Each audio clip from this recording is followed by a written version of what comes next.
ကျေးဇူးတော်ရှင်ပါမောက္ခချုပ်ဆရာတော်ပဒန္တနန္ဒမာလာဘိဝါဒဟောကြားအပ်တော်တရားဒေသနာတော်ဤတရား၌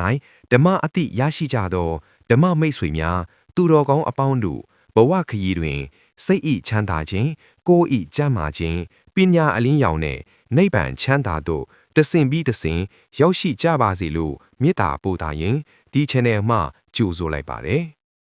ဘဝခရီးကိုရှောင်လန်းကြရတာဘုန်းကြီးတို့တွေလည်းဘဝခရီးကိုရှောင်လန်းနေကြတဲ့ပုဂ္ဂိုလ်တွေပဲဖြစ်တယ်တတ္တလောကထဲမှာပါဝင်နေကြတဲ့ပုဂ္ဂိုလ်တွေလူဘဝရောက်ရှိလာတဲ့ပုဂ္ဂိုလ်တွေဟာအလွန်ကံကောင်းလို့လူဘဝရောက်ရှိလာကြဘာကြောင့်လဲလို့ဆိုရင်မြတ်စွာဘုရားကတတ္တလောကကြီးတစ်ခုလုံးဟာလူဘုံနတ်ဘုံပြမဘုံဆိုတာဟာယမယံခမသာရောက်ရှိလာတတ်ကြပြီးအများအားဖြင့်တော့အပယ်လေးဘုံမှာသာတရဝါတွေဟာပြည့်ညတ်နေတာလို့ဒါလည်းပဲလက်တွေ့အားဖြင့်စဉ်းစားကြည့်မယ်ဆိုရင်အလွန်မှန်ကန်တယ်လို့ပြောလို့ရတချို့လူတွေကတော့လောကလူဦးရေတွေတိုးပွားနေတာကိုကြည့်ပြီးတော့လူဖြစ်ရခဲ့တယ်ဆိုတာကိုမယုံသင်္ကာစိတ်တွေဖြစ်ကြတယ်သို့တော့အနည်းများဆိုတာနှိုင်းရှင်ကြည့်ပြီးမှပြောလို့ရတာဖြစ်တယ်တတ္တလောကကြီးရဲ့ ratio လို့ခေါ်တယ်အချိုးအစားနဲ့တွက်ကြည့်လိုက်မယ်ဆိုလို့ရှိရင်လူဦးရေဆိုအမတမနေတယ်တရိစ္ဆာန်ဥယျာဉ်နဲ့စားရင်လူဦးရေအလွန်နဲ့ငရဲပြိတ္တန်စားတဲ့သရဝါတွေတော့ကိုမမြင်ကြရလို့တရိစ္ဆာန်ဥယျာဉ်ဆိုတာလူမသိသူမသိအလွန်ထူးဆန်းတဲ့ကုန်းသရဝါတွေရှိတယ်လို့ရင်ဘူးဖို့အလွန်ခဲရင်နဲ့အံ့ဩဖွယ်ရကောင်းလာတဲ့ရေနေသမုဒ္ဒရာတွေရေထဲမှာသမုဒ္ဒရာထဲမှာမွေးဖွားကြတဲ့ရေသရဝါတွေဆိုတာလေဒီကနေ့ခေတ်မှာထူးထူးဆန်းဆန်းတွေ့ရှိကြရတာရှိအဲ့တော့သရဝါတွေမှာကြည့်လိုက်မယ်ဆိုလို့ရှိရင်လူသားတွေအနေနဲ့ကမွေးဖွားတဲ့အခါမှာနော်2မွားဘူး3မွားဘူးဆိုတာမျိုးတွေတော့ပဲမွေးကြတာဖြစ်တယ်တရိစ္ဆာန်တဲ့ကောင်မှဆိုရင်တော့မြောင်များစွာမွေးဖွားအထူးသဖြင့်ရေသရဝါတွေရဲ့ပေါက်ဖွားမှုနှုန်းဟာအလွန်ကြီးမားတယ်လို့ပြောတယ်ကုန်းသရဝါတွေလည်းပဲပေါက်ဖွားမှုနှုန်းများတယ်ရေသရဝါဖြစ်တဲ့ငါးတစ်မျိုးတည်းပဲကြည့်ငါးတစ်ကောင်ရဲ့ဥတွေဟာတန်းချီရှိတယ်အဲ့တော့တန်းချီရှိတယ်ဆိုတော့ဥတစ်လုံးဟာသရဝါတစ်ကောင်ဖြစ်တာအဲ့ဒီချိုးစားတွေနဲ့တွက်ကြည့်လိုက်မယ်ဆိုရင်လူဘဝဟာလွန်ရခဲ့တယ်ဆိုတာဓမ္မထင်ရှားတယ်တမန်စဉ်းစားကြည့်ုံနဲ့ပဲသိနိုင်တယ်ဘာကြောင့်လူသရဝါတွေဟာလူလောကတို့နတ်ပြည်တို့ဗြဟ္မပြည်တို့မှာအယောင်နဲကြတယ်လေဆိုတော့ကောင်းတဲ့အလုပ်လုပ်ဖို့မေးလျော့နေခြင်းကြောင့်ပဲလို့အဖြေထုတ်လို့ရတယ်ရရှိထားတဲ့အနေထားတစ်ခုလူတွေကရစ်မှုကြရစ်မှုတယ်ဆိုတာနှစ်ချိုက်နေတယ်ကျေနပ်နေတယ်အခုဘုန်းကြီးတို့လူဘဝကနေကြည့်တဲ့အခါမှာတရိစ္ဆာန်လေးတွေတကောင်ကိုကြည့်လိုက်ကြောင်ကလေးတွေခွေးလေးတွေသူတို့ဘဝသူတို့နှစ်ချိုက်နေကြနှစ်ချိုက်အဲ့ဒီနှစ်ချိုက်နေတာဟာကျေနပ်နေခြင်းရစ်မှုနေခြင်းပဲဖြစ်တယ်အဲ့ဒီရစ်မှုနေခြင်းကြောင့်တရိစ္ဆာန်ဘဝကလွတ်အောင်ကျိုးပန်းအထောက်မှုဆိုတာမလုပ်ဘူးကိုရရှိထားတဲ့ဘဝလေးမှာကျေနပ်နေကြဘယ်သရဝါမျိုးပဲဖြစ်ဖြစ်ရရှိထားတဲ့ဘဝလေးပေါ်မှာကျေနပ်နေကြတာကြည့်ပဲအားလုံးအဲ့ဒီကျေနပ်လက်ခံနေမှုဆိုတဲ့တွေ့တာမှုလေးတွေရှိနေသမျှကာလပတ်လုံးသရဝါတွေဟာ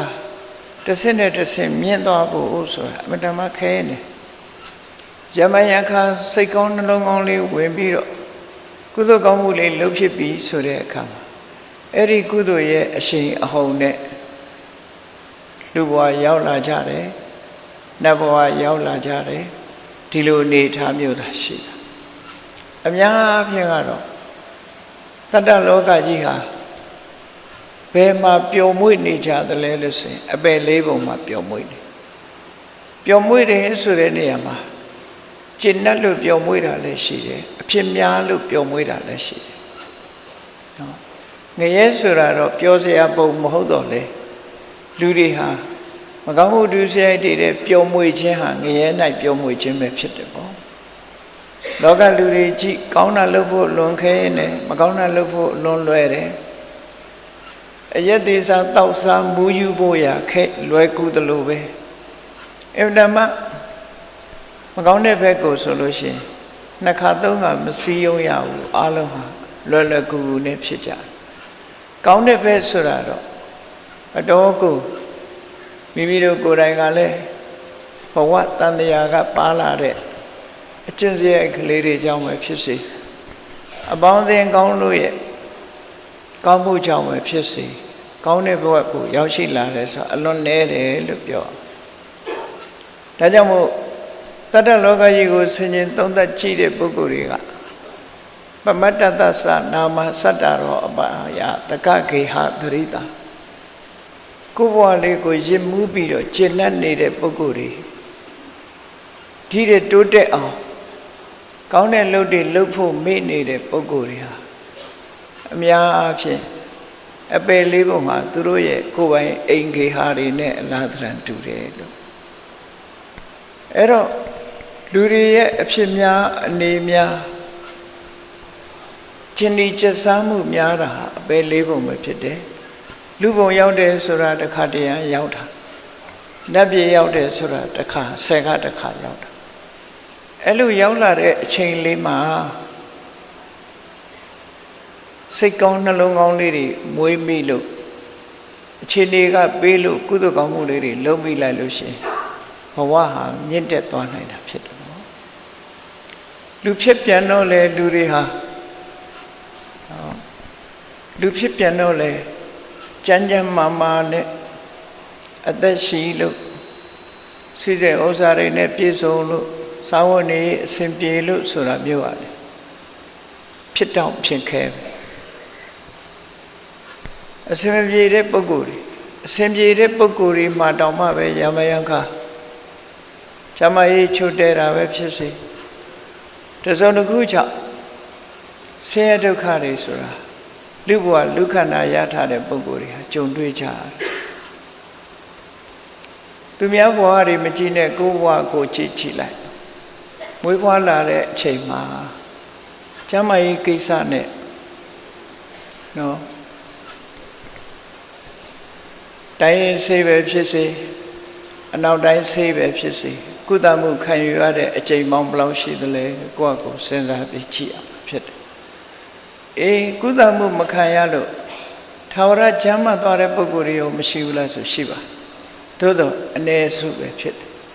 ဆေးရုံဆေးကနေသွားကြည့်လိုက်မယ်ဆိုလို့ရှိရင်ကျမ်းမာတဲ့လူမရှိသေးရဲ့လားလို့တောင်းထင်ရလောက်အောင်ဆေးရုံဆေးကနေမှလည်းများတယ်အခြားပုဂ္ဂိုလ်တွေအကြောင်းတော့မသိဘူးဘုန်းကြီးတို့ကိုယ့်ဘဝကိုပြန်စမ်းစစ်ကြည့်မယ်ဆိုလို့ရှိရင်ငယ်စဉ်ကာလကအလွန်မဲ့ယောဂထူပြောခဲ့တာတစ်နှစ်ကို2ကြိမ်3ကြိမ်ဖျားတယ်တစ်ခါဖျားရင်လာချီကြတယ်နော်လာချီကြမသိလို့ဒီအချိန်ထိရောက်ဒီအချိန်ထိရောက်လာတယ်ဆိုတဲ့အထက်မှာအခုဆရာကြီးဒေါက်တာဥသာတော်ရဲ့ခြေဆုတွေလည်းပါတယ်လို့ပြောဘုန်းကြီးတို့1320ပြည့်နှစ်မှာသူဘောရယုံကျောင်းရောက်ရှိလာတဲ့အချိန်နေမကောင်းထမင်းသားဖြစ်တိုင်းဒေါက်တာသာရောနဲ့ပဲကုတာများတယ်အဲ့တော့နော်သူပဲလာကုပေးသွားတာဆရာကြီးကုလို့ရှိရင်တော့ဆေးတစ်ခါလောက်ထိုးလိုက်တာနဲ့ပျောက်သွားတာများတယ်သူနဲ့ထိုးရင်2ခါထိုးရတယ်လို့မရှိဘူးဘာဆေးထိုးတယ်တော့မသိဘူးပေါ့နေမကောင်းထမင်းသားရှိရင်သူကုသွားရင်ပျောက်သွားတာအဲ့တော့ဆရာကြီးရဲ့ကျေးဇူးတွေရှိတယ်ပေါ့အေးခုလို့ဆရာကြီးကွယ်လွန်သွားတာဟာအနှစ်20တောင်ရှိသွားပြီဆို နှစ်ပေါင်းတော်ကြာသွားတာဘုန်းကြီးတို့အရွယ်ရောက်လာတဲ့အချိန်မှာဆရာကြီးကစာပေစိတ်ဝင်စားတယ်စိတ်ဝင်စားပြီးတော့ဂျပန်ကိုသွားပြီးတော့ပါဠိဆရာလုပ်ဖို့လဲစိတ်ကူးရှိတော့ဘုန်းကြီးတို့စီလာပြီးတရားရှစ်ဆောင်လာတင်သွားဘူးတယ်အဲ့ဒါအကုန်လုံးဘုန်းကြီးကပါဇက်ကပြောတင်ပေးတာတွေအကုန်သူလက်ရေးကလည်းတွတ်နဲ့အကုန်ရေးမှတ်သွားတာသူလက်ရေးမှုတွေရှိကောင်းရှိအောင်မလားမသိဘူးနော်သူဘောရကသရာဆိုတဲ့သရာကျမ်းစာအုပ်ကိုအခန်း၈ခန်းရှိတဲ့ထဲမှာနံပါတ်1အခန်းကနေစပြီး၈ခန်းလုံးပြီးသည့်ထိအောင်သူ့ကိုရှင်းလင်းနေ့စဉ်လာပြီးတော့သူသင်တယ်သူလည်းအသက်အရွယ်ရလာတဲ့အချိန်မှာလာသင်အဲ့လိုဆရာကြီးနဲ့ကဘုန်းဘုန်းတို့ကရင်းရင်းနှီးနှီးသူ့ရဲ့ကျေးဇူးတရားတွေကလည်းရှိတယ်ပေါ့နော်ကျမကြီးချိုးတဲ့တိုင်းသူဆေကုပေးခဲ့တာပေါ့သူရှိနေတဲ့အချိန်အေးအမတ်တရအခုလိုတရားဝဲကျင်းပပြီးဆရာကြီးကိုကုသိုလ်ကောင်းမှုအများတန်းနေပေးဝေကြတဲ့မိသားစုတာဝန်ကျေတဲ့လုပ်ရတစ်ခုအဖြစ်ဆောင်ရွက်ကြတာပဲလို့အဲ့တော့လူလောကရောက်လာတဲ့ပုဂ္ဂိုလ်တိုင်းဟာအခုလိုပဲဘဝဒုက္ခခန္ဓာဒုက္ခဆိုခံစားကြရမကြမ်းမမာတဲ့အခါစေဝါကုသမှုခံကြရတယ်အလွန်ဆိုးဝါးလာလို့အချို့ပုဂ္ဂိုလ်များတွေကုသလို့မရတဲ့ယောဂဝေဒနာနဲ့တက်တမ်းမစေခင်သိဆုံးသွားကြရတာတွေလည်းအများကြီးတက်တမ်းစိတ်မှသိကြရတာတွေလည်းရှိအဲ့တော့ဘဝဆိုတာဟာရရှိလာတဲ့အချိန်လေးမှာအိုခြင်းဆင်းရဲဆိုတာကတော့ရှောင်လွှဲလို့မရဘူးနာခြင်းဆင်းရဲဆိုတာယမယံခါကုမလို့ရသိခြင်းဆင်းရဲဆိုတာလည်းရှောင်လွှဲလို့မရဘူးကုသလို့မရဘူးယောဂဝေဒနာသာလင်ကုသလို့ရပြီးတော့အိုခြင်းနဲ့သိခြင်းဆိုတာတော့ဆေးမရှိတဲ့ယောဂဝေဒနာမျိုးတွေသာလင်ဖြစ်တယ်ပေါ့ဒါကြောင့်မို့လူဘဝဆိုတာဟာဒီနုပြိုနေသမျှနုပြိုနေခြင်းဟာအိုမင်းရင်းရောခြင်းမှာအဆုံးသတ်တယ်ကျမ်းမာခြင်းဟာလည်းယောဂဝေဒနာဖြစ်ခြင်းမှာအဆုံးသတ်တယ်အသက်စီဝိတအသက်ရှင်နေခြင်းဟာလည်းပဲသိဆုံးခြင်းမှာပဲအဆုံးသတ်တယ်ဆိုရင်အလုံးဟာဏိဂုံးရှိတာကြီးပဲဘဝခရီးမှာအလုံးဏိဂုံးရှိကြတာအဲ့ဒီဏိဂုံးမချုပ်ခင်လေးမှာဘုန်းကြီးတို့တွေဘာလုပ်ဖို့လိုတယ်လဲဆိုတာတော့အရေးကြီးဆုံးပဲပေါ့နော်ကောင်းတာတွေလုပ်ဖို့အမှန်တမ်းအရေးကြီးတယ်ကောင်းတာတွေလုပ်ဖို့ကဘယ်ကစပြီးတော့ကောင်းအောင်လုပ်ရမလဲလို့ဆိုရင်စိတ်နေသဘောထားကစပြီးပြင်ရမှာဖြစ်တယ်လောကလူတွေဟာကိုယ်ရုပ်ကိုယ်တော့မလှလှအောင်ပြင်ကြတယ်ခဏခေတ်မှာဆိုလို့ရှိရင်နိုင်ငံခြားတွေသွားပြီးတော့ plastic surgery တို့ဘာလို့နဲ့ခွဲစိတ်ကုသပြီးပုံပန်းတန်တန်အမျိုးမျိုးပြောင်းငွေကြေးကြီးကြလုပ်ပြီးမျက်လုံးမှေးတဲ့လူကမျက်လုံးလေးပြူလောင်လုပ်တယ်နှုတ်ခမ်းထောနေတဲ့လူကနှုတ်ခမ်းလေးလှသွားအောင်ပြင်အယုတ်ဆုံးလုပ်ကြတယ်ရုပ်ချတာနော်အဲ့တော့အဲ့ဒီရုပ်ရဲ့လှပမှုဟာလူဘဝအတွက်အကျိုးဖြစ်ထွန်းမှုရှိသလားဆိုထိုက်တဲ့လောက်တော့ရှိပါတယ်ရုပ်လေးလှတဲ့အခါကျတော့သူများကလှတယ်လို့ချီးမွမ်းခံရတာလေးရယ်မအိုခင်လေးမှာတော့ကျင့်တတ်မှုလေးရယ်ဒါတော့ရမှာပေါ့နော်သို့တော့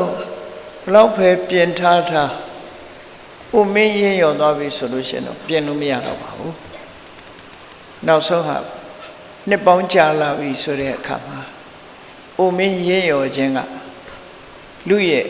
ခန္ဓာကိုယ်ရဲ့နုပြိုမှုတွေကိုအလုံးဖျက်ဆီးပြလိုက်တဲ့အခါမအိုအောင်ဆိုပြီးတော့လို့ရမရရုပ်ပြက်ဆင်းပြက်ဖြစ်သွားတာပဲ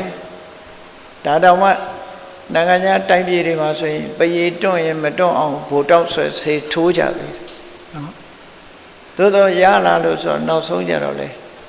အရှုံးပေးလိုက်ရတာပါပဲ။အိုခြင်းတရားကိုလည်းအရှုံးပေးလိုက်ရတယ်။နာခြင်းတရားကိုလည်းနောက်ဆုံးမှာတော့အရှုံးပေးကြရတယ်။သိခြင်းတရားကိုလည်းအဆုံးပေးကြရတာဖြစ်တယ်။ဒါကြောင့်ဒုရတွေဟာမအိုမီမနာမီမသေးမီသက်ရှိထင်ရှားကျမ်းမာနေတဲ့အချိန်လေးမှာတို့ဘာကိုကိုယ့်ကိုထိမ့်သိမ်းဆောက်ရှောက်ကြမလဲဆိုရင်အများကြီးထိမ့်သိမ်းဆောက်ရှောက်ဆရာမလို့ကိုယ်စိတ်ကိုပဲထိမ့်သိမ်းဆောက်ရှောက်ဒါဖြင့်ကိုယ်စိတ်ကိုဘယ်လိုထိမ့်ကြမလဲလို့ဆိုလို့ရှိရင်ငါရဲ့နဲ့မှာသူတော်ဘာကိုမုန်းတဲ့အမုန်းစိတ်တွေရှိနေသလားအရင်ချက်ကလို့ကိုယ့်ရဲ့နဲ့မှာနော်မုန်းတာတွေရှိသလားကိုယ့်ရဲ့နဲ့မှာတန်ရောစင်တွေရှိနေသလားဒီတစ်ခုစဉ်းစားကြည့်အဲ့တော့တန်ရောစင်ရှိတာကိုထားလိုက်မုန်းတဲ့စိတ်ရှိသလားရံညို့အတေးအမှတ်တွေရှိသလားရှိပြီဆိုလို့ရှိရင်ဆေးတောက်ဖို့လိုလာပြီနော်ဘာဆေးတောက်ရမလဲလို့ဆိုရင်မြတ်စွာဘုရားဟောကြားတဲ့မေတ္တာဘာဝနာဆိုဆေးကိုတောက်မေတ္တာဘာဝနာဆိုတာရင်ထဲကအမုန်းတရားပျောက်အောင်ကိုယ်တဏ္ဍမှာပွားများအထောက်အမဲ့တရားပဲဖြစ်တယ်လေ့ကျင့်ပေးလို့ရှိရင်ရတယ်သူလေ့ကျင့်မှုဒါဖြင့်ဘယ်လိုလေ့ကျင့်မလို့ဆိုလို့ရှိရင်မေတ္တာလေ့ကျင့်နေကတော့ပထမဆုံးမေတ္တာဘာဝနာပွားတော့မယ်ဆိုလို့ရှိရင်သမာဓိရအောင်ပွားတဲ့နေရာတစ်မျိုးကုသိုလ်ဖြစ်အောင်ပွားတဲ့နေရာတစ်မျိုးကုသိုလ်ဖြစ်အောင်ပွားမယ်ဆိုလို့ရှိရင်ကိုယ့်ရဲ့ပတ်ဝန်းကျင်ပုဂ္ဂိုလ်တွေမှန်သမျှစိတ်แท้ပေါ်လာတဲ့မျက်နာပဲဖြစ်စေကိုယ်နဲ့ရင်ဆိုင်တွေ့တဲ့ပုဂ္ဂိုလ်ပဲဖြစ်စေအလေးအကျင့်လေးတစ်ခုလို့မြင်လိုက်တာနဲ့အော်ချမ်းသာပါစေစိတ်နှလုံးအေးချမ်းပါစေဆိုစိတ်ကလေးနဲ့သူ့ပေါ်စိတ်ရောက်လိုက်ဖို့လို့လမ်းတွေ့တာသိသည်ဖြစ်စေမသိသည်ဖြစ်စေတရိစ္ဆာန်တစ်ကောင်တွေ့ရင်လည်းပဲအော်သူ့ဘဝသူပျော်ရွှင်ပါစေဆိုတာလေးစိတ်ကလေးအဲ့ဒီစိတ်ကလေးကိုမွေးလိုက်မယ်တတ္တလောကကြီးတစ်ခုလုံးဘယ်သူမှမတွေ့ဘူးဆိုရင်စိတ်ကူးထဲမှာကိုယ်ပတ်ဝန်းကျင်ကတရားတွေကိုတွေးပြီးတော့အားလုံးအဆင်ပြေကြပါစေအဲ့ဒီလိုမွေးနိုင်အောင်ဘယ်လိုစိတ်ထားမလဲကိုယ့်ကိုအရင်ကဲခတ်ကြည့်ငါဘာဖြစ်ချင်ငါချမ်းသာခြင်းနဲ့ဘဝမှာအဆင်ပြေခြင်းနဲ့အေးတရားတွေမှန်သမျှအားလုံးငါနေတူချမ်းသာခြင်းရတယ်အဆင်ပြေခြင်းရတယ်သူတို့ငါချမ်းသာခြင်းတို့သူတို့လည်းချမ်းသာမှုရကြပါစေဆိုစိတ်လေးနဲ့မွေးအဲ့ဒါကအားလုံးကုသိုလ်ရအောင်အမုန်းတရားကိုရင်ထဲမှာထုတ်ပစ်ဖို့ပွားတဲ့ဤတနည်းပဲနော်အဲ့ဒါလိုမေတ္တာပွားလိုက်လို့ရှင်ကိုယ်နဲ့မတည့်တဲ့လူနဲ့ဘွားကနေတွေ့ကျင်တယ်တွေ့မယ်အဲ့တော့တဲ့သူမတဲ့သူဆိုတာမစင်စားတော့ပဲနဲ့အဆင်ပြေပါစေချမ်းသာပါစေဆိုစိတ်ကိုအရင်ဥအောင်ကိုကအုပ်ထားပြီးထက်အဲ့ဒါလိုလောက်ပါများလို့ရှင်ကိုယ့်ရဲ့တတိတရားဟာမေတ္တာနဲ့ရှင်တွဲပြီးတော့ဖြစ်ပေါ်လာမှာဖြစ်တယ်အဲ့ဒါလိုမလေးကျင်ဘူးဆိုလို့ရှိရင်မုန်းစရာတွေးလိုက်တာနဲ့အမုန်းစိတ်တွေကပွားလာတယ်ဘယ်တော့ငါဘာလုပ်ခဲ့တယ်ဘယ်တော့ငါကိုစော်ကားတယ်စသဖြင့်တွေးလေအမုန်းတရားတွေကကြီးထွားလာလေတွေဖြစ်တတ်တယ်ဒါကြောင့်မို့မေတ္တာကိုယင်ထဲမှာပွားများအထောက်ချင်းဖြင့်ယင်ထဲမှာရှိတဲ့အမုန်းတရားကိုဖယ်ရှားပစ်ဖို့လိုအပ်တယ်ဇံရအောင်တမာတိဖြစ်အောင်ပွားနေကြတော့ဘယ်လိုပွားရမလဲ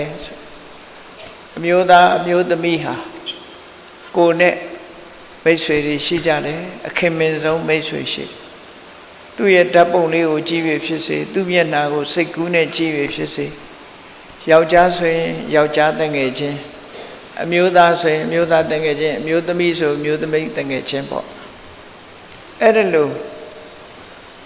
ဘာဖြစ်လို့ဒီလိုပထမရွေးချယ်ရတယ်လဲလို့ဆိုလို့ရှိရင်စိတ်ဆိုတာပြောင်းသွားတတ်တယ်အမျိုးသမီးတငယ်ချင်းကိုမေတ္တာပွားမယ်ဆိုရင်မေတ္တာကိုဘောင်ကျော်ပြီးတော့တဏှာဖြစ်သွားတတ်တယ်အမျိုးသမီးကလည်းအမျိုးသားတငယ်ချင်းကိုမေတ္တာဘာဝနာပွားမယ်ဆိုရင်အလွန်နီးစပ်တဲ့အတွက်ကြောင့်မေတ္တာနဲ့ရာဂအလွန်နီးစပ်သည့်အတွက်ကြောင့်ဘောင်ကျော်ပြီးတော့တ တဏှာပဲကူးသွားတယ်အဲ့ဒါကြောင့်မို့လို့အမျိုးသားဆိုရင်မျိုးသားချင်းအမျိုးသမီးဆိုမျိုးသမီးချင်းမိတ်ဆွေချင်းချင်းရဲ့မျက်နှာကိုကြည့်ပြီးချမ်းသာပါစေဆိုစိတ်လေးပွား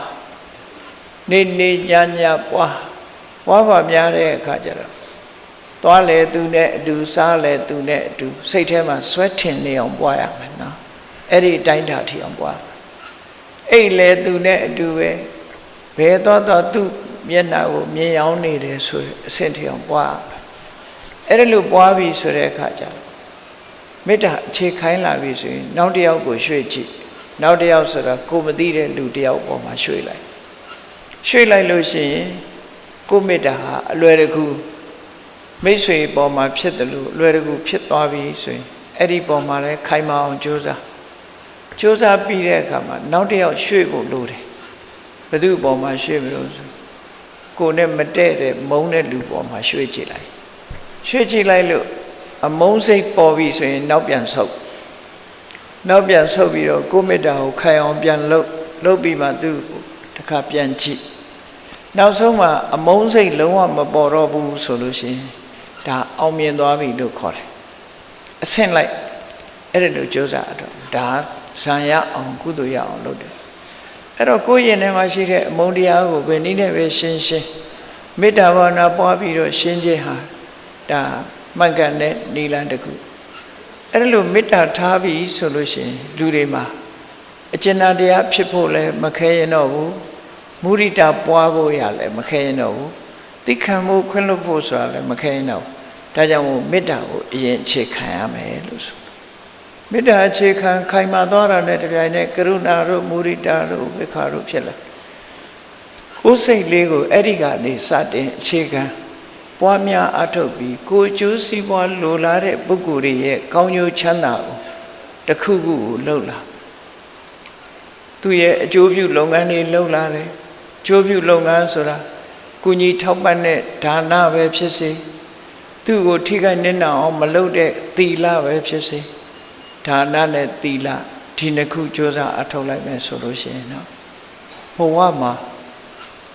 အလွန်အစင်းမြင့်တဲ့အနေအထားမျိုးတစ်ခုရောက်သွားတယ်ဒါဗုဒ္ဓဘာသာတို့ကျင့်ရမယ်ကျင့်စဉ်အစစ်ပဲเนาะနေ့စဉ်ဒီကိုယ်ဘဝမှာနေရင်ထိုင်ရင်နဲ့ကုသိုလ်ရဒီကုသိုလ်ဟာအလွန်ကြီးမားတဲ့ကုသိုလ်တစ်ခုပဲအေးဖရာတေမကြောင်းဆောင်မှ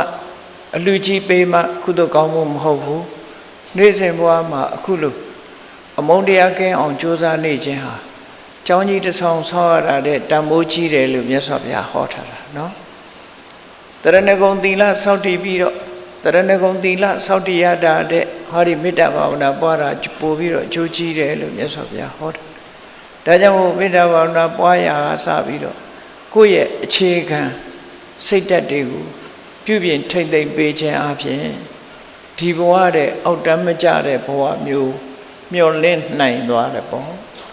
အဲ့ဒါလို့မဟုတ်ဘူးဆိုလို့ရှိရင်ဒီဘဝမှာမေ့လျော့လျော့နေပြီးလှုပ်ချင်တာတွေလှုပ်ပြောချင်တာတွေပြောပြီးဘဝမှာဆုံးသက်သွားပြီဆိုရင်တော့ဒီတဲ့ကောင်းတဲ့ဘဝရလာဖို့ဆိုတာတော့မျောလင့်လို့မရတော့ဘူးပေါ့အေးဒါကြောင့်မို့မြတ်ဗုဒ္ဓရဲ့အဆုံးအမကိုနာခံမှတ်သားကြရတဲ့ဘုရားဘာသာဝင်သူတော်စင်တွေအနေနဲ့ကိုယ့်ဘဝကိုယ့်အရေးတဲ့အရေးကြီးတာမရှိမလဲဒါအရေးကြီးဆုံးပဲเนาะကိုယ့်ဘဝဖြောင့်တန်းမှုရအတွက်မေတ္တာကရုဏာမုဒိတာဥပေက္ခာဆိုတဲ့ပြည့်စုံတရားအခြေခံပြီးဒါနကောင်းမှုလုပ်တယ်သီလလုပ်စောင့်တည်တယ်ဆိုတဲ့ဒီကုသိုလ်ကောင်းမှုတွေပွားများအထောက်ခြင်းအပြင်နိဗ္ဗာန်ကိုမရောက်သေးတော့လည်းပဲဘဝတန်တရားမှာကောင်းတဲ့ဘုံဘဝတွေကိုရောက်နိုင်တယ်လို့သူတို့ဆိုတယ်ဒါကြောင့်မို့ဒီနေ့ဒီမထေရမြတ်တို့ရဲ့အမတ်တရားစကားပြောတဲ့မထေရမြတ်ရဲ့ဘဝခရီးကိုကြည့်အောင်နော်ဘဝခရီးကိုကြည့်သူဟာ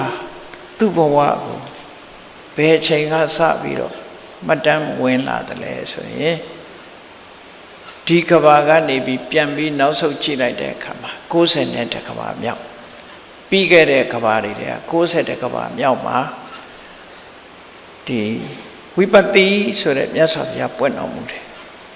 အဲ့ဒီဝိပဿတိမြတ်စွာဘုရားပွင့်တဲ့အခါကံအားလျော်စွာသူလူလာဖြစ်တယ်လူဘဝရောက်လို့ဘုရားနဲ့ဆုံတွေ့တယ်ဆုံတွေ့တဲ့အခါမှာသူဘာလုပ်လဲဆိုရင်မြတ်စွာဘုရားကိုတွေ့တဲ့အခါမှာတည်ခြင်း၅ပါးဖြင့်ရှိခိုးတယ်ထီခြင်း၅ပါးလို့လည်းပြောကြတယ်အမှန်ကတော့ကျမ်းပေါ်မှာဒီရှိခိုးတဲ့ position ပေါ့ရှိခိုးတဲ့အနေအထားဟာနော်ဒီဒုနှစ်ဖက်ခြေပြားအထိတတောင်ကနေပြီးတော့လက်ဖြားအထိနှစ်ဖက်၄ဘက်နှစ်ဖူး၅ဘက်အဲ့ဒီ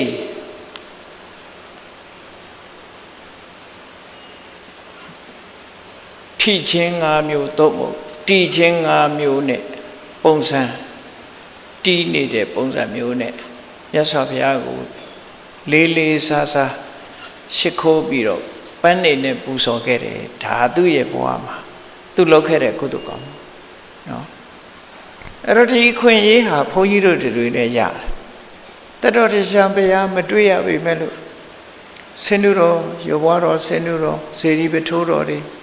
မြတ်စွာဘုရားရဲ့တတ်တော်မွေတော်ဒါတွေကိုအာယုံပြုပြီးတော့အခုလိုပူဇော်လှူဒန်းကြမယ်ဆိုရင်ဒီကုသိုလ်မျိုးရနိုင်တာပေါ့နော်အဲ့ဒါလို့ပိဋိသောမနတနဲ့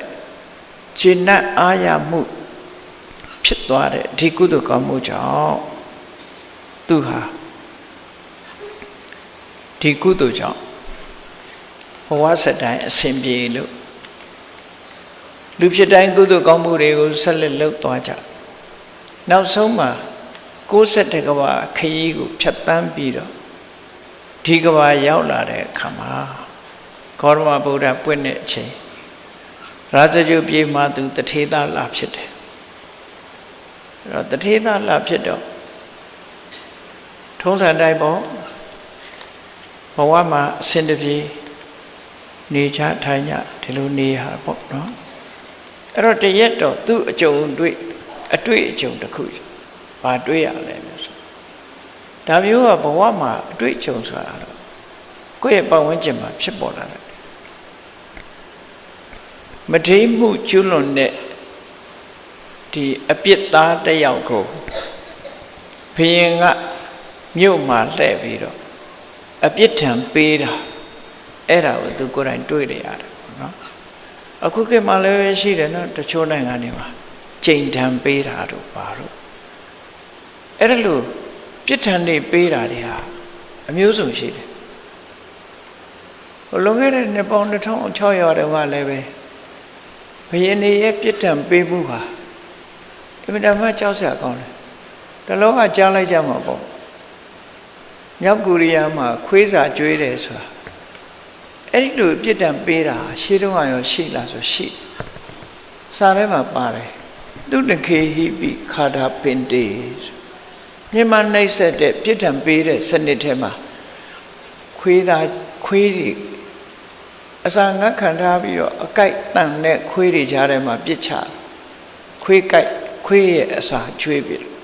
အရှင်လန်းလက်ခွေးစာကျွေးပြတယ်ဆိုတာရှိတယ်အဲ့ဒါလိုပဲချင်းသေးစာကျွေးတာတို့ကြားစာကျွေးတာတို့ဆိုတာတွေကလည်းလူသမိုင်းမှာရှိတယ်ပေါ့နော်နောက်ကတာဟိပိတာလင်တီချိန်နဲ့ရိုက်တယ်ဆိုတာရောရှေ့ရှိလားဆိုရှိအဲ့ဒီချိန်နဲ့ရိုက်တာခဏခေတ်ထီအောင်နော်စင်ကာပူတို့အင်ဒိုနီးရှားတို့မလေးရှားတို့မှာဆိုချိန်တန်ပေးတာရှိတော့မယ်ခဏထီအဲ့ဒါလို့ပြစ်မှုတွေကျူးလွန်တဲ့ပုဂ္ဂိုလ်ကိုပေးတဲ့ဓာတ်နေရနောက်တစ်ခါတချို့ဒေသတွေမှာတချို့နိုင်ငံတွေမှာဆိုရင်လက်ဖြတ်တယ်ခြေဖြတ်တယ်လက်ခြေဖြတ်တယ်နှာခေါင်းဖြတ်တယ်နားဖြတ်တယ်ဆိုတာအဲ့ဒီလိုပြစ်ဒဏ်ပေးတာတွေလည်းရှိတယ်အခုလိုဒီပြစ်မှုကျူးလွန်တဲ့ပုဂ္ဂိုလ်ကိုပြစ်ဒဏ်ပေးနေတာကိုသူကိုယ်တိုင်ဒီတထေသာဟာမြင်လိုက်ရတဲ့အခါမှာစိုးရိမ်ထိတ်လန့်ပြီးတော့တာဝေကဖြစ်သွားတယ်။အော်အင်တမကြောက်စရာကောင်းတာပါလား။လောကမှာလူဘဝတည်းမဲ့မကောင်းတာလုပ်ရင်ဒီလိုခံရတာပါလားဆိုတာကို သူဟာကြောက်လန့်ပြီးတော့နောက်ဆုံးမှာမြတ်စွာဘုရားကြောင်းသွားတယ်တရားနာတယ်နောက်ပိုင်းကျတော့သာသနာပေါ်ဝင်ပြီးတော့ယဟန်ပြုတ်လိုက်တယ်နော်ယဟန်ဝတ်လိုက်တယ်ယဟန်ဝတ်ပြီးတဲ့အခါကျတော့သူ့ရဲ့ပင်ကိုဇေယိုက်ကဘာဇေယိုက်တုံးဆိုရင်ရာဂဇေယိုက်ရှိတယ်လို့ခေါ်တယ်ရာဂဇေယိုက်ရှိတဲ့ပုဂ္ဂိုလ်ရဲ့အကြိုက်ကိုယ်လည်းစဉ်းစားကြည့်ပေါ့ကိုယ်ဘာဇေယိုက်ရှိတယ်ရာဂဇေယိုက်ရှိတဲ့ပုဂ္ဂိုလ်ကကိုနေတဲ့အခန်းလေးကိုတတ်တရရလှုပ်တယ်အလှပြင်းတယ်ပန်းအိုးလေးတွေတင်ထားတယ်နော်အဲ့ဒီလိုလှလှပပတန်တန်ပြန့်ပြန့်နေတယ်ထိုင်တယ်ဆိုတဲ့ပုဂ္ဂိုလ်တွေဟာဝါသနာတွေမကဘူးဇေယိုက်နဲ့ဆိုင်တယ်နော်အဝတ်စားလည်းပဲစမတ်ကြကြဝတ်တယ်တန်တန်ပြန့်ပြန့်နေတယ်ပန်းမင်းနေအလှဆိုင်တယ်ပန်းအိုးလေးတွေနဲ့အလှထားတယ်ဆိုတာဟာလူတိုင်းဝါသနာပါတဲ့ကိစ္စမဟုတ်ဘူးရာဂဇေယိုက်ရှိတဲ့ပုဂ္ဂိုလ်တွေဟာအဲ့ဒီလိုလုပ်တတ်တယ်ဒေါသဇေယိုက်ရှိတဲ့ပုဂ္ဂိုလ်တွေကတော့အဲ့လိုမဟုတ်ဘူးသွားရင်လည်းဆောင်းဆောင်းအောင်ပြောရင်လည်းပဲပြည့်မရှိဘူးအဲ့ဒီလိုဒေါသဇေယိုက်ရှိတဲ့ပုဂ္ဂိုလ်ကထိတ်ကနေဆိုဒေါသကြီးတယ်အဲ့ဒီလိုတဦးနဲ့တဦးဟာလောကကြီးမှာဇေယိုက်မတူကြတာပေါ့နော်ဒီယဟန်တော်လေးကတော့သူကတော့ရာဂဇေယိုက်ရှိတဲ့ပုဂ္ဂိုလ်ဆို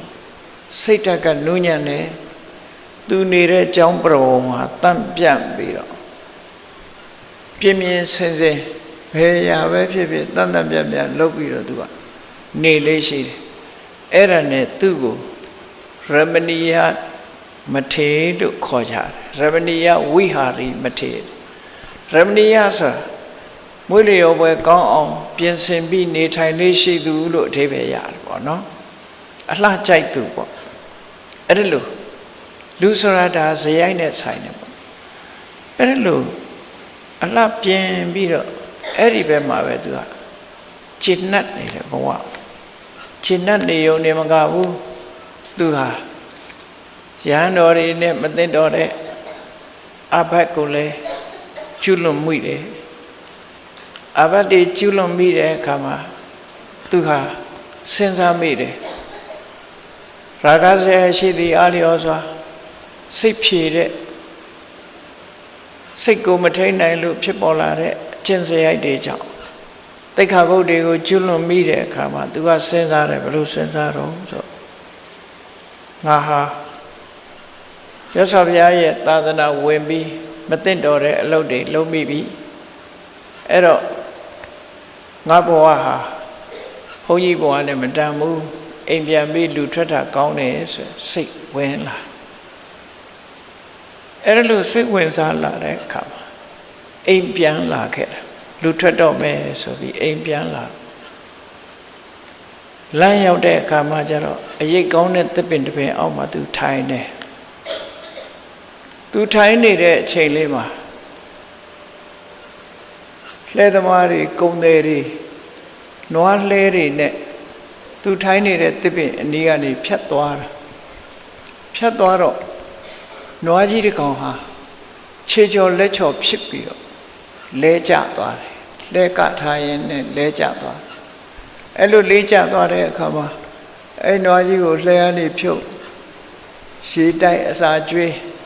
အပန်းခဏဖြည့်ပြီးတော့လှဲမှပြန်တက်ပြီးတော့မောင်းသွားတဲ့အခါကျတော့ပြန်ကောင်းသွားတယ်ပေါ့နော်အဲ့ဒါကိုသူကြည့်တာဒါထူးဆန်းလာလို့ဆိုမထူးဆန်းဘူးလေနော်ဘာမှမထူးဆန်းဘူးတာမန်ပုဂ္ဂိုလ်တယောက်အတွက်မထူးဆန်းဘူးဘာလို့နွားတကောင်ချော်ပြီးလဲတယ်ချော်လဲရာနေပြီးတော့ဟုတ်လားသူဟာမထနိုင်ဘူးမထနိုင်တဲ့အခါမှာလဲကနေဖြုတ်ပြီးတဲ့အခါကျတော့ရှည်တိုက်တယ်အစာကျွေးတယ်အပန်းဖြေတယ်ပြီးတော့ပြန်ထလာနိုင်တယ်ပြန်ထတာကလက်တက်ပြီးမောင်းသွားတယ်တာမန်အဖြစ်ဒီဖြစ်ဖြစ်ဟာဘာမှထူးတာမဟုတ်ဘူးသို့တော့သူ့အတွက်ကြတော့သင်ခန်းစာတစ်ခုဖြစ်သွားတယ်သူ့ဘဝနဲ့သူကြည့်တာဒီနွားကြီးဟာမတော်တဆချော်လဲသွားတယ်ချော်လဲပြီးတော့သွားတာအခုပြန်ထပြီးတော့သူ့တောင်ဝန်သူထမ်းဆောင်သွားနိုင်ပြီငါလည်းပဲဘုန်းကြီးဘဝနဲ့မတော်တာတွေလုံးမိတာဒါချော်လဲတာနဲ့တူတူပဲ အဲ့တော့ငါလည်းပဲပြုပြင်တဲ့နာတွေပြုပြင်ပြီးတော့ပြန်ပြီးတော့တိဆောက်မယ်ဆိုရင်ရှေ့ခရီးဆက်သွားလို့နိဗ္ဗာန်ရောက်တဲ့တိုင်အောင်ငါကြက်ကြကြုတ်ကိုအထုတ်လို့အစဉ်ပြေရမှာပဲလို့ဒါလေးကိုသင်္ကန်းစာယူလိုက်တာသင်္ကန်းစာဆိုတာယူတတ်လို့ရှိရင်ရတယ်နော်အတွေးပေါ်မှာပဲမူတည်တာဒါလေးကိုဘဝသင်္ကန်းစာဖြစ်သူဟာယူပြီးတော့တပည့်ရင်အောက်မှာပဲအခုလို့စဉ်းစားပြီးအိမ်မပြန်တော့ပဲနဲ့ကြောင်းပြန်သွားတယ်ကြောင်းပြန်သွားပြီးတော့ဝိနည်းပြမှုတွေနဲ့ပတ်သက်ပြီးကျွမ်းကျင်လိမ္မာတဲ့ရှင်ဥပါလိထံချင်းကပ်ပြီးတော့အရှင်ဘုရားဒီလိုလှုပ်လို့ရင်ဘာပြမှုဖြစ်လဲအဲ့ဒီပြမှုကိုဘယ်လိုကုစားရတယ်လဲဆိုတာကိုမေးမြန်းပြီးတော့ရှင်ဥပါလိရဲ့အစီအစဉ်နဲ့ကုသလိုက်ပြီးသူ့တီလာကိုသူပြန်ပြီးတော့ restore လုပ်တာပေါ့နော်ပြန်ပြီးတော့တီလာကိုဖြူစင်အောင်ကြိုးစားလိုက်အဲ့ဒါလက်တတ်ထားတဲ့နွားကြီးချော်လဲရကပြန်ကောင်းသွားတာကိုသူချိပြီးတော့သူ့တီလာကိုသူပြန်ပြီးတော့ထိမ့်မှတ်ပေးတာတကယ်တန်ဖိုးရှိတဲ့သူ့အတွက်ဘဝသင်္ကန်းစာကြီးဖြစ်တယ်ဒါကြောင့်မို့ဘုန်းကြီးတို့တွေလည်းဘာကိုတွေ့ဘာကိုကြားကိုယ့်ဘဝအတွက်မှာဆက်ဟပ်ပြီးစဉ်းစားတတ်ဖို့ဆိုတာအမှန်တမ်းအရေးကြီးတယ်ပေါ့အမှတ်တမဲ့နေလို့ရှိရင်တော့ဒါမျိုးကပေါ်လာမှာမဟုတ်ဘူးအဲ့ဒါကြောင့်ဘယ်အခါမှအမှတ်တမဲ့မနေဘဲနဲ့ကိုယ့်ဘဝနဲ့ဆက်ဆက်ပြီးကိုယ့်အတွက်ဘဝသင်္ကန်းစာတစ်ခုရအောင်ကြိုးစားကြရမှာဖြစ်တယ်အဲ့ဒီလိုသူဟာသီလစင်ကြယ်အောင်လုပ်ပြီးတော့ကမ္မထံကိုဆက်လက်အထောက်လိုက်တာနောက်ဆုံးမှယဟန္တာဖြစ်သွားတယ်အဲ့ဒီလိုယဟန္တာဖြစ်သွားတဲ့အခါမှာသူပြောတဲ့အမှတ်တရစကားဟာသူ့ဘဝသင်္ကန်းစာနဲ့ပတ်သက်ပြီးတော့သူပြောတယ်ဒါကြောင့်မို့ယထာပိဘဒ္ဒောအာဇင်ညောခလိတဝပฏิတိဋ္ဌတိအာဇာနီနွာလာဥဒ္ဒပဝန်ကိုယုံနိုင်တဲ့အင်အားတောင့်တင်းတဲ့နွာလာအာဇာနီကြီးဟာတမိုးကြီးမားတဲ့နွားအာဇာနီကြီးဟာမတော်တဆချော်လဲပြီးပြန်ပြီးတော့ယက်တည်နိုင်ပြီးတာဝန်တွေကိုပြန်ပြီးတော့ထမ်းဆောင်နိုင်တယ်လို့ပဲဧဝံဒသနာတမ္ပဏံသမ္မာသမ္ဗုဒ္ဓသာသနာမြတ်စွာဘုရားရဲ့အဆုံးအမတိုင်းအမှန်မြင်ခြင်းလို့ဆိုတဲ့တကယ်စနစ်တကျအပြစ်ကိုအပြစ်လို့မြင်တာအမှန်ပဲအပြစ်ကိုဘယ်လိုကုစားမယ်လို့သိတာအမှန်မြင်တာပဲအပြစ်ကုစားပြီးအပြစ်ကလွတ်ကင်းတာတွေ့ရတာလည်းအမှန်မြင်ခြင်းပဲအဲ့ဒါလို့လူတိုင်းဆိုတာအပြစ်ကျူးလွန်မှုတာတွေရှိတယ်ရှိတဲ့အပြစ်ပေါ်မှာစိတ်ပြက်အားငယ်နေဖို့မလိုဘူးအပြစ်ကိုအပြစ်လို့မြင်ခြင်းတရားနိလန်းတိုင်းကုစားခြင်းဖြင့်ဒီအပြစ်ကလွတ်ကင်းနိုင်တာသိချပေါက်ရှိတယ်ပေါ့နော်လွတ်ကင်းသွားနိုင်တယ်ပေါ့အဲ့ဒါလို့လွတ်ကင်းသွားတဲ့နည်းနဲ့မြတ်စွာဘုရားအဆုံးအမအတိုင်းလိုက်နာလို့မှန်ကန်တဲ့အမြင်တွေရပြီးနောက်ဆုံးမှာဘဝကြီးတစ်ခုလုံးကိုသေသေးချာချာရှုမြင်သုံးသပ်နိုင်တဲ့မဲ့ညာအစဉ်စဉ်ရပြီးကိလေသာတွေအလုံးကုန်ဆုံးသွားပြီးနိဗ္ဗာန်ကိုမြင်နိုင်တဲ့အမြင်ထိအောင်ရောက်ရှိသွားတဲ့ပုဂ္ဂိုလ်သူဟာတန်ဖိုးကြီးမားစွာအဲ့ဒီပုဂ္ဂိုလ်အဖြစ်ကိုရရှိသွားပါတယ်ဆိုတာကိုထုတ်ဖော်ပြောဆိုခဲ့တာဖြစ်တယ်အဲ့ဒါသူ့ရဲ့အမှတ်တရစကားကိုမှတ်သားနိုင်ယူကြခြင်းဖြစ်တယ်ပေါ့နော်ဒီလိုအမှတ်တရစကားပြောတဲ့မြတ်ဗုဒ္ဓရဲ့လက်ထက်တော်ခါကာလတုန်းကယဟန်တော်ပေါင်းဟာ264ပါးရှိတယ်သူဟာအမှတ်တရစကားပြောတဲ့ထဲမှာ45ပါးမြောက်မထေရမြတ်ရဲ့အမှတ်တရစကားအဲ့တော့သူပြောခြင်းတဲ့အမှတ်တရစကားမျိုးဟာဘယ်သူပဲဖြစ်ဖြစ်တစ်ချိန်တစ်ခါချွတ်ချော်သွားတာပြန်ပြီးတော့ကောင်းအောင်ပြင်လို့ရတယ်ဆိုတာသင်ခန်းစာပဲနော်ကိုပြန်ပြင်ဖို့မမေးကြဖို့သင်ခန်းစာပေးတာပဲဖြစ်တယ်အာဇာနီနွားကြီးတောင်မှပဲမတော်တဆချော်လဲသွားရကနေပြန်ပြီးတော့ထနိုင်အောင်ကြိုးစားရတယ်လို့ပဲငါဟာလည်းပဲအကုသိုလ်အမှုတွေထဲမှာလဲကျသွားတဲ့ပုဂ္ဂိုလ်ဘဝကနေပြီးတော့ပြန်လီပြုပြင်လိုက်တာလူကောင်းသူကောင်းအဖြစ်ရောက်ပြီးနောက်ဆုံးမှယဟန္တာထီအောင်ဖြစ်တယ် အရက်သေးစားတောက်စားလို့ဒုစရိုက်သမားဖြစ်နေတဲ့ပုဂ္ဂိုလ်တွေလည်းဒီဝမ်းနဲ့ကြေကွဲစရာမရှိဘူးကိုပြန်ပြင်လိုက်ရင်လူကောင်းသူကောင်းဖြစ်သွားနိုင်တယ်မူရစ်ဆေးဝါးဆွဲလို့လူစင်မမြောင်ဖြစ်သွားရင်လည်းပဲဒါတွေကိုပြန်ပြင်ရင်အချိန်မိသေးတယ်လို့ပဲပြောရမှာပဲဖြစ်တယ်ပေါ့နော်အလုံးဟာပြင်ဆင်တာဟာနောက်ကျသွားတာမရှိဘူးတော့မဖြစ်ဘူးသို့တော့ပြင်ဆင်နိုင်သမျှစောပြီးတော့ပြင်ဆင်နိုင်အောင်ဘဝသင်္ကန်းစာယူဖို့အရေးကြီးတယ်ပေါ့ဒေဝရတ်တို့လိုကောင်းကွက်ဆိုလို့ရှိရင်တာမီပြားလေးနဲ့ထားပြလောက်အောင်ထောက်ပြလောက်အောင်တောင်မရှိတော့ဘဲနဲ့အားလုံးအမဲရောင်လွှမ်းသွားပြီဆိုရင်တော့တကယ်ကို blacklist ဖြစ်သွားပြီအဲ့ဒီကြရင်တော့အလွယ်တကူနဲ့ပြန်ပြင်လို့တော့ရမှာမဟုတ်တော့ဘူးเนาะလွယ်တကူပြန်ပြင်လို့ရမှာမဟုတ်ဘူးမိုက်မားမှုတွေရဲ့အပြစ်ကိုခံရမှာဖြစ်တယ်ဒီကြားထဲမှာဆိုလို့ရှိရင်ကိုလုံးမိတာတွေမှန်သမျှပြန်ပြီးတော့ပြင်ခြင်းအပြင်ကိုဟာလူကောင်းသူကောင်းနဲ့ဘဝအခြေအနေကောင်းတာကိုရနိုင်တယ်ဆိုတာကိုစီမှတ်သားထားဖို့ဒါအရေးကြီးတဲ့ချက်တစ်ခုပေါ့နော်နောက်တစ်ခါ46ပါးမြောက်အမှတ်တရစကားကိုပြောတဲ့မထေရမြတ်ကတော့ရှင်သမိဋ္ဌိလို့ခေါ်တယ်သူကတော့ရှင်တဲ့နှလုံးထဲမှာရှိလိုက်တဲ့စွမ်းအားတွေနဲ့ပတ်သက်ပြီးတော့အမှတ်တရစကားပြောတာသူကလည်းပဲ94ကဘာမြောက်ကတိဋ္ဌထဆိုတဲ့မြတ်စွာဘုရားလောကမှာပွင့်ခဲ့တယ်အဲ့ဒီပွင့်နှုံးကဘုရားကိုကြည်ညိုပြီးတော့သူလည်းပဲပန်းနဲ့ပူဇော်ခဲ့ဘူးတယ်အဲ့ဒီပူဇော်တဲ့ကုသိုလ်ကောင်းမှုကြောင့်နတ်ဘဝရောက်ပြီးတန်တရားထဲမှာလူဖြစ်လိုက်နတ်ဖြစ်လိုက်နဲ့ကုသိုလ်ကောင်းမှုတွေဆက်လုပ်ရင်းကနေပြီးနောက်ဆုံးမှာဒီ94ကဘာကိုဖြတ်တန်းပြီးတော့ဗဒ္ဒကဘာရောက်လာတဲ့အခါမှာရာဇဂုမြို့မှာလူလာဖြစ်တယ်နော်လူလာဖြစ်တယ်သူ့ရဲ့အတိတ်ဘဝကုသိုလ်ကံတွေကြောင့်မို့လို့သူကိုယ်ဝန်ဆောင်တဲ့အချိန်ကစပြီးတော့မိသားစုဟာစီးပွားတက်လာဒီကနေ့ခေတ်မှာလည်းရှိတာပဲဒီကလေးလေးကိုယ်ဝန်ရတဲ့အချိန်ကစပြီးမိသားစုဟာစီးပွားတက်တယ်ဆိုတာသူနဲ့ပတ်သက်တဲ့ဒါမျိုးอ่ะเนาะသူနဲ့ပတ်သက်တယ်ချိုးကြတော့လဲစီးပွားပြတ်သွားတဲ့ကလေးလည်းရှိတတ်တယ်ပေါ့အဲ့တော့သူကတော့အဲ့ဒါလို့မဟုတ်ဘူးသူကိုယ်ဝန်ရှိတဲ့အချိန်ကစပြီးမိသားစုဟာစီးပွားဥစ္စာတွေတိုးတက်ပြီးတော့လာတယ်တိုးတက်လာတယ်နောက်ဆုံးမှာသူမွေးဖွားလာတဲ့အခါမှာပို၍စီးပွားဥစ္စာတွေတိုးတက်ပြီးသူဟာလည်းအတိတ်ကကုသိုလ်ကောင်းမှုကံကြောင့်ရုပ်အစင်းကလည်းလှပတယ်သူမွေးတဲ့အချိန်မှာမိသားစုစီးပွားရေးကလည်းအမတန်မှပြည့်စုံတယ်ဒါကြောင့်မို့လို့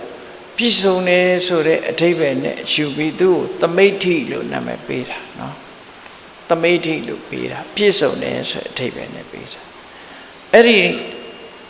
သမိဋ္ဌိဆိုတဲ့အမျိုးခေါင်းသားလူလာမြောက်လာတဲ့အချိန်မှာမြတ်စွာဘုရားကရာဇဂုမြို့ကိုကြွလာတယ်ပထမဆုံးဖျားဖြစ်တဲ့အချိန်ကြွဗိမိသာရမင်းကြီးနဲ့3,200,000သောလူထုပရိသတ်ကြီးကမြတ်စွာဘုရားကိုကြိုးဆိုနှုတ်ဆက်ကြတယ်အဲ့ဒီကြိုးဆိုနှုတ်ဆက်တဲ့ထဲမှာ3,100,000သောပုဂ္ဂိုလ်တွေက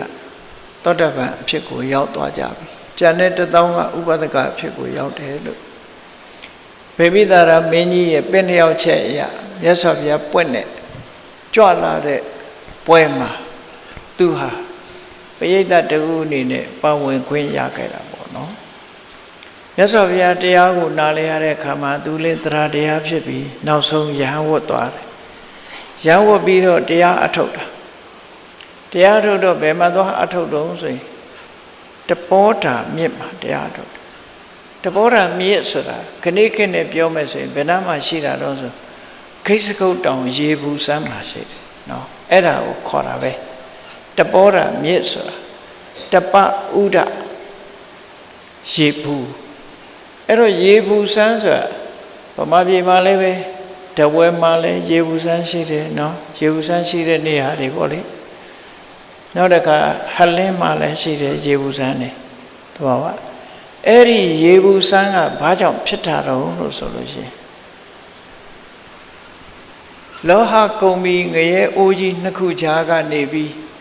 အဲ့ဒီရေဟာမြေအောက်ကနေပြီးတော့ဖြတ်စည်းခဲ့တာတဲ့အဲ့ဒါကြောင့်မို့ပူသွားတာလို့ဒီလိုဆိုတယ်နော်ဒါလည်းပဲသဘာဝကျအဲ့တော့ငရဲလို့မပြောချင်လို့ရှိရင်တော့မိထောင်နှစ်ခုကြားကနေဖြတ်စည်းတာအထဲထဲမှာပေါက်ကွဲနေတဲ့မိထောင်အပေါ်မတက်သေးဘူးထဲထဲမှာတော့မိဟုံးရှိနေတဲ့မိထောင်ကြီးတွေရှိတယ်အဲ့ဒီမိထောင်ကြီးတွေဟာအလွန်ပူတယ်အဲ့ဒီမိထောင်ကြီးနှစ်ခုကြားကနေပြီးတော့ဖြတ်စည်းလာတဲ့ရေဟာရေဘူးဖြစ်တာတဘာဝအဲ့ဒါသူပူတာတော့မဟုတ်ဘူးเนาะသူပူတာမဟုတ်ဘူးအဲ့ဒီလိုနေရာမျိုးတွေကမိထောင်ရှိတတ်တယ်ပေါ့အဲ့ဒီလိုရေဘူးဆန်းရှိတဲ့တပောတာ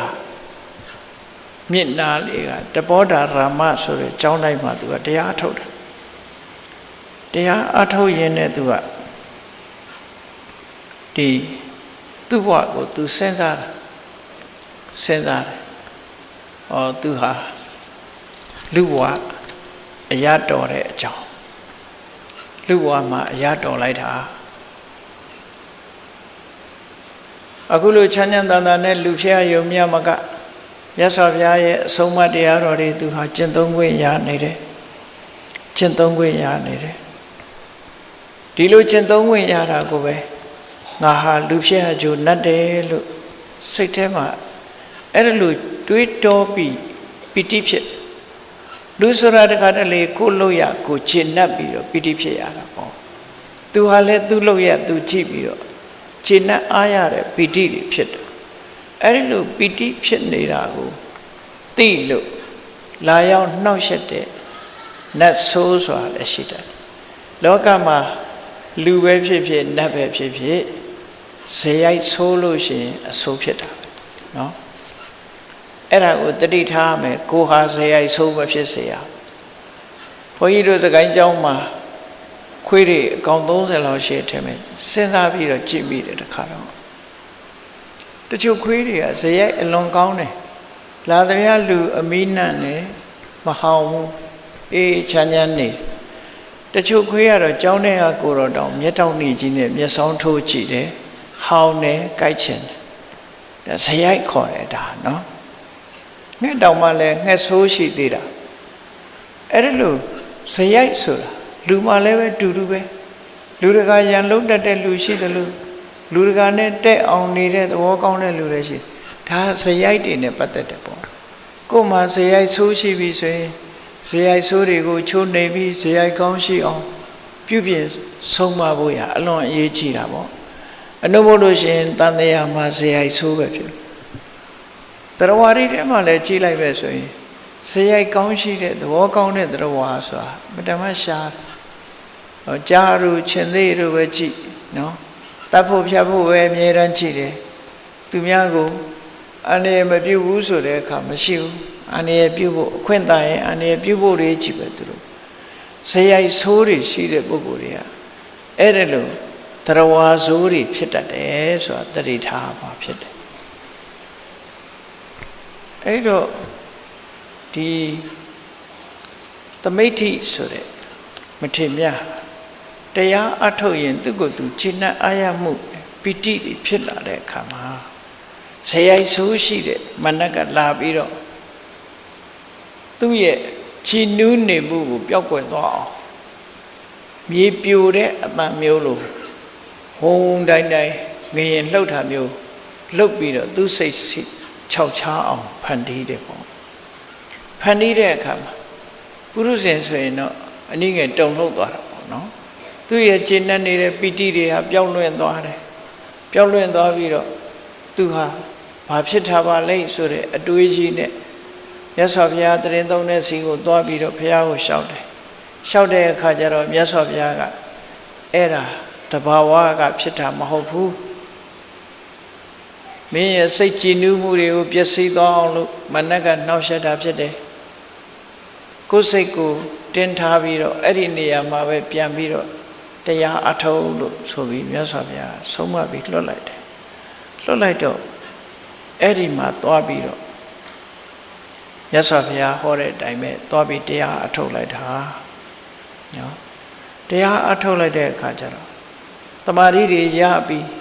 မကြခင်မဲ့သူယဟန္တာဖြစ်သွားတယ်အဲ့ဒါလိုယဟန္တာဖြစ်သွားတဲ့အချိန်မှလည်းပဲမနက်ကလာပြီးတော့ခုနလိုပဲအတမလန်နဲ့နှောက်ရက်တယ်ပေါ့အဲ့ဒါလိုနှောက်ရက်တဲ့အခါမှာသူကပြန်ပြီးတော့ပြောတဲ့စကားလေးဟာသူ့ရဲ့အမှတ်တရစကားပဲမနက်ကိုတုံ့ပြန်ပြောလိုက်တဲ့စကားကတတ္ထာယဟံပပ္ပစီတောဂါရသမနာဂါရိယသူဟာဒီမိသားစုဘဝကနေပြီးတော့မိသားစုဘဝမှာမနေတဲ့ယဟန်ဘဝကိုယုံကြည်ချက်နဲ့ဝင်ရောက်လာတဲ့ပုဂ္ဂိုလ်ဖြစ်တယ်ပေါ့အိမ်တော်စီးပွားနဲ့အသက်မွေးတဲ့လူဝတ်ကြောင့်ဘဝကနေပြီးတော့အိမ်တော်စီးပွားနဲ့အသက်မွေးတဲ့ယဟန်တော်ဘဝကူပြောင်းလာသူဖြစ်တယ်ယုံကြည်ချက်နဲ့ကူပြောင်းလာသူဖြစ်တယ်ဒါကြောင့်မို့သူ့ရဲ့တဏ္ဍာမှာတတိတရားတွေဟာလည်းတိုးတက်နေတယ်အသိပညာတွေဟာလည်းတိုးတက်နေပြီနောက်ဆုံးမှာသူ့ရဲ့စိတ်ဟာလည်းပဲတမာတိတွေတည်ငြိမ်မှုတွေနဲ့ရထားပြီတတိလည်းကောင်းတယ်ပညာလည်းကောင်းတယ်တမာတိစွမ်းအားတွေလည်းတက်နေတယ်ကမ္မံကရတုရူပနိနေဝမံဖြာတရိတ်တိမင်းလှုပ်ချင်သလိုငါ့ကို6လှန့်ချင်တာတွေနဲ့6လှန့်ငါစိတ်ကိုတုံလှုပ်6ချတော့အောင်မင်းမလုံးနိုင်တော့ပါဘူးလို့ပြန်လဲတုံ့ပြန်ပြောပြလိုက်ငါဟာယုံကြည်ခြင်းနဲ့ဉာဏ်ဝတ်လာသူဖြစ်တယ်တာမန်ယဟန်မျိုးမဟုတ်ဘဲနဲ့ငါမှာတတိတွေတိုးတက်ဖြစ်ပွားနေတယ်ပညာတွေတိုးတက်ဖြစ်ပွားနေတယ်တမာတိတရားတွေမြင့်မားစွာဖြစ်ပွားနေတယ်ဒါကြောင့်မို့လို့မင်းလှုပ်ချင်တာလှုပ်ပြချင်တာပြ6ချင်တိုင်း6ငါကိုမင်းရဲ့6လမ်းမှုတွေကတော့ငါစိတ်ကိုတုံလို့အောင်လုံးနိုင်မှာမဟုတ်ဘူးလို့ဒီလိုတုံ့ပြန်ပြီးတော့ပြောကြခဲ့တာရှင်သမိတ္တိရဲ့အမှတ်တရစကားပဲဖြစ်တယ်။တော့ဒီနေရာမှာဘုန်းကြီးတို့တွေသင်ခန်းစာယူရမှာဘာလဲဆိုရင်ရဲရင့်မှုကိုရရှိမှုရအတွက်ဘုန်းကြီးတို့တဏ္ဍာမှာ mindfulness ဆိုတဲ့တတိရှိရမယ်နော်စဉ်းစားနိုင်တဲ့ပညာရှိဖို့လိုတယ်စိတ်ဓာတ်တည်ငြိမ်မှုတွေကိုရအောင်ကြိုးစားမှာဖြစ်တယ်အဲ့တော့ဆိုလိုတာကလူတွေရဲ့တဏ္ဍာမှာရှိတဲ့တတ္တဝိရိယတတိသမာဓိပညာလို့ဆိုတယ်ဒီစွမ်းအား၅မျိုးကိုယ်တဏ္ဍာမှာဖြစ်အောင်ကြိုးစားတာယုံကြည်မှုဟာစွမ်းအားတစ်မျိုးပဲကြိုးပမ်းအထောက်မှုကလည်းစွမ်းအားတစ်မျိုးပဲတတိဆိုတာလည်းစွမ်းအားတစ်မျိုးပဲဘုန်းကြီးတို့တွေကတတိလွတ်တဲ့အချိန်ကများတယ်ပေါ့တတိဆိုတာကိုယ်တဏ္ဍာမှာဘာတွေဖြစ်နေတယ်ဆိုတာတတိထားမိတာအမြဲတမ်းနဲပြီးတော့ကိုယ်စိတ်ဟာပတ်ဝန်းကျင်နေအပြင်အာယုန်နေနဲ့ပဲလှည့်လည်ကျက်စားနေတယ်လို့ဖြစ်တယ်ဥပမာဘာနဲ့တူတော့ဆိုရင်အိမ်တကားဖွင့်ထားပြီးတော့ရှောက်လဲနာနဲ့တူတယ်ပေါ့ကိုယ်ခန္ဓာကိုယ်ပြန်စဉ်းစားတာတစ်ခါမှမရှိဘူးနော်စဉ်းစားကြည့်လူတွေဟာနေ့စဉ်နဲ့အမျှ24နာရီဘယ်သွားနေကြတာတော့ဆိုမျက်စိနဲ့မြင်တဲ့အာယုံနားကကြားရတဲ့အသံအာယုံနှာခေါင်းနဲ့နမ်းရှူရတဲ့အနံ့လျှာနဲ့လဲရတဲ့ရတာခန္ဓာကိုယ်ကထိတွေ့ရတဲ့ထိတွေ့လို့ဆိုတဲ့ပြင်မအာယုံတွေနောက်ဖယ်လိုက်ရှာပြီးသွားလာနေကြတာကိုယ်ခန္ဓာကိုယ်ထဲမှာကိုယ်စိတ်အခြေအနေတွေဘာတွေရှိတယ်ဆိုတာကိုပြန်ပြီးတော့ကြည့်မိတယ်ဆိုတာအလွန်ရှားတယ်ဒါကြောင့်မို့တတိပဋ္ဌာန်တရားပွားတယ်ဆိုတာကိုယ့်ကိုယ်ပြန်ကြည့်တာနော်ကိုယ်ခန္ဓာကိုယ်ပြန်ကြည့်တာ24နာရီမပြတ်အသက်ရှူနေတာကိုတနေ့မှာဘယ်နှခါတတိယတော့ငါနှာခေါင်းကအသက်ရှူနေပါလားလို့သိတဲ့လူဘယ်နှယောက်ရှိမလဲစဉ်းစားကြည့်လိုက်မယ်ဆိုရင်လူတွေဟာအဲ့ဒါတတိမေ့နေတယ်လို့ခေါ်တယ်နော်အပြင်မဲ့စိတ်ကရောက်ပြီးတော့အတွင်းမှာဖြစ်ထားတယ်လို့ဖြစ်တယ်ကိုယ်ခန္ဓာကိုယ်ထဲမှာဖြစ်ထားတော့ဘာတွေဖြစ်တုံဆိုရင်အိမ်တကားဖွင့်ပြီးရှောက်လဲနေလို့ရှိရင်ဟုတ်လားအိမ်ထဲကပစ္စည်းတွေပျောက်ကုန်တာပေါ့ထို့တူပဲကိုယ်ခန္ဓာကိုယ်မှာဘာဖြစ်တယ်ဘာရှိတယ်ဆိုတာမသိပဲနဲ့အပြင်အာယုန်တွေပဲလိုက်လံဒီကျက်စားနေပဲဆိုလို့ရှိရင်တန်ဖိုးရှိတဲ့တတိဆိုတဲ့ယရနာတွေတတ္တာဆိုတဲ့ယရနာတွေ တမာတိဆိုတဲ့ယရဏပညာဆိုတဲ့ယရဏဝိရိယဆိုတဲ့ယရဏဒါတွေအကုန်ပျောက်စီပျောက်ကုန်မှာပဲဖြစ်တယ်ပေါ့တိုးတက်မှုမရှိတော့ဒါကြောင့်မလို့စွမ်းအားလို့လည်းခေါ်ရမယ်ယရဏလို့လည်းခေါ်ရတယ်ကိုယ်ရင်နဲ့နှလုံးထဲမှာရှိတဲ့တန်ဖိုးရှိတဲ့အရာတွေကိုရရှိအောင်ကြိုးစားအဲ့တော့မြတ်စွာဘုရားရဲ့အဆုံးအမတရားဆိုတာလက်တွေ့ကျင့်သုံးရမှာဖြစ်တယ်နာယူယုံမှတ်သားထားယုံနဲ့မဖြစ်ဘူးနေ့စဉ်ဘဝမှာကျင့်သုံးတယ်ဆိုတာလေဘယ်တော့ကျင့်သုံးတာတော့ဆိုအခုပဲကျင့်သုံးလို့ရတယ်နော်အခုပဲကျင့်သုံးလို့ရတယ်လက်ဖြင့်ငါဆိုင်ဖို့မလိုဘူးဘုန်းကြီးကြောင်းသွားဖို့လည်းမလိုဘူးဘုန်းကြီးဝတ်ဖို့လည်းမလိုကိုယ်တဏ္ဍာမှာကိုရှိနေတဲ့ကိုယ်စိတ်ကိုယ်တဏ္ဍာမှာရှိနေတဲ့စိတ်ကလေးကိုစောင့်တည်ပြီးတော့ဒီတိုင်းလေးအာယုံပြုတ်နေလိုက်ရင်ဒါအလုံးလုံးနေတယ်လို့ခေါ်တာပဲဘာဖြစ်လို့တော့ဆိုကမ္မထာလုပ်တယ်ဆိုတာမနောကထိုင်ခြင်းသလိုထိုင်နော်လှဲခြင်းသလိုလှဲဣရိယာပုတ်ကအဓိကမဟုတ်ဘူးနှလုံးသွင်းမှုကအဓိကတာဖြစ်တယ်လူတွေကလူပုံတန်တန်ဘလို့နေတရားထိုင်မှတရားထိုင်တာမဟုတ်ဘူးကမ္မထာထိုင်တာမဟုတ်ဘူးထိုင်နေရမယ်လို့မဆိုလိုဘူးကိုယ်စိတ်လေးကိုယ်မှာထိမ့်သိမ်းဆောက်ရှောက်ပြီးတော့ကိုယ့်ရဲ့တဏ္ဍာမှာဖြစ်နေတာတွေကိုတတိနဲ့စောင့်ကြည့်ပြီးတော့တမာတိနဲ့စိတ်ကြည်နေပြီးပညာနဲ့သိနေလို့ရှိရင်ဒီကိစ္စပြီးတယ်ပေါ့တရားထိုင်ခြင်းဆိုတာစိတ်အလုပ်ပဲဖြစ်တယ်ဒါကြောင့်မို့လို့ဘယ်အချိန်ပဲဖြစ်ဖြစ်လုပ်လို့ရတယ်ကိုယ်အိမ်ထဲမှာကိုနေရင်ကလုပ်လို့ရတယ်သွားရင်လာရင်ကလည်းလုပ်လို့ရတယ်နေထိုင်ရင်လည်းလုပ်လို့ရတယ်စားရင်တောက်ရင်လည်းလုပ်လို့ရစိတ်ကိုသာအာယုံပေါ်ကနေပြီးတော့အာယုံနေနောက်မလိုက်ဖဲနဲ့ကိုထားခြင်းနဲ့အာယုံနဲ့အမြဲတမ်းတွဲနေအောင်ကြိုးစားမှုကသာလေအဓိကဖြစ်တယ်လို့အဲ့ဒါကိုဆိုလိုရင်းဖြစ်တယ်ပေါ့သူဟာတရားဆိုတဲ့စွမ်းအားနဲ့ယဟန်ဘဝကိုရယူတာဖြစ်တယ်ဒါကြောင့်မို့သူ့မှာတတိဆိုတဲ့စွမ်းအားတွေဝိရိယဆိုတဲ့စွမ်းအားတွေသမာဓိဆိုတဲ့စွမ်းအားတွေပညာဆိုတဲ့စွမ်းအားတွေသူ့မှာအလုံးလောက်ရှိပြီ6ချင်သလောက်6သူ့စိတ်ကိုတုံ့လှုပ်အောင်မလုပ်နိုင်ဘူးလို့တုံ့ပြန်ပြောကြတာဟာရှင်သမေတိရဲ့အမှတ်တရစကားပဲဖြစ်တယ်ဒီအမှတ်တရစကားကိုနာယူခြင်းအဖြစ်နဲ့ဘုန်းကြီးတို့တွေရဲရဲစေတတ်တဲ့စွမ်းရည်တတ္တိရှိတဲ့ဒီတရားတွေဒုတဏ္ဍမှာဖြစ်အောင်တို့တွေဟာအချိန်မရွေးလှုပ်လို့ရပါလားလှုပ်ကြရမှာပါလားလို့ကိုယ်စီသဘောပေါက်နားလည်သွားကြမှာဖြစ်တယ်တရားချက်ခင်သူတော်စင်ပြိဿအပေါင်းတို့တန်တရားထဲမှာလူဖြစ်ရတဲ့အလှည့်ရောက်ပြီးတော့အသိဉာဏ်ရှိတဲ့ပုဂ္ဂိုလ်တွေဖြစ်လို့ရဗုဒ္ဓရဲ့ဆုံးမကိုနာခံမှတ်သားကြရတဲ့ပုဂ္ဂိုလ်တွေဖြစ်တဲ့အခိုက်မှာအရေးကြီးပြီးတန်ဖိုးရှိလာတဲ့ဒီစွမ်းရည်တွေရအောင်တို့တွေကြိုးစားအထောက်ကြမှာဖြစ်တယ်လို့မမေ့သောတတိဖြင့်ကြီးမားသောလုံလဝိရိယဖြင့်ကြိုးစားအထောက်နိုင်ကြပါစေကုန်သတည်း